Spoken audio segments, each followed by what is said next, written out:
O problema da indecidibilidade. O problema da indecidibilidade é um dos tópicos mais importantes da teoria da computação e da lógica matemática.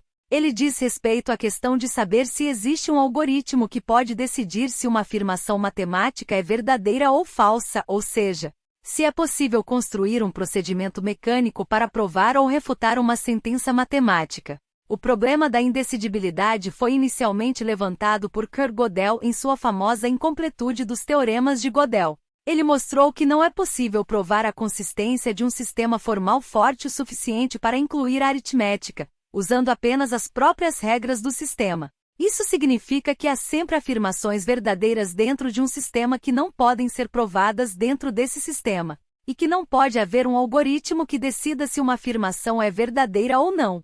Posteriormente, o matemático americano Alonzo Chart propôs o problema da decidibilidade para funções recursivas, que são um tipo de função matemática definida por uma sequência finita de regras. Ele mostrou que a classe de funções recursivas era coextensiva com a classe de funções computáveis, ou seja, que toda função que poderia ser calculada por um computador também poderia ser expressa por meio de uma definição recursiva.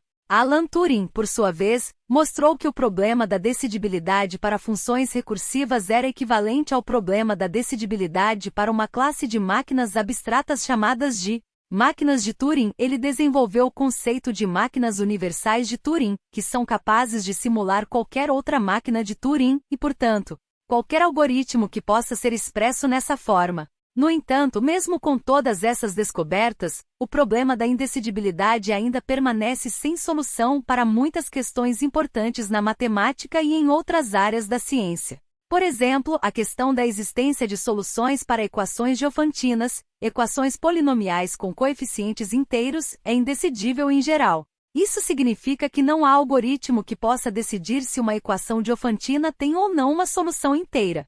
Outro exemplo é o problema da parada, que diz respeito a saber se é possível escrever um programa que, dado um outro programa e uma entrada, possa determinar se esse programa irá ou não eventualmente parar de executar. Esse problema foi mostrado por Turing como sendo indecidível, o que significa que não é possível construir um algoritmo para resolvê-lo. Em resumo, o problema da indecidibilidade é um dos grandes desafios da matemática e da ciência da computação, e continua a intrigar e desafiar os pesquisadores em todo o mundo. Ele nos lembra da complexidade e do mistério da natureza e do universo, e da necessidade de humildade e modéstia diante das grandes questões da existência.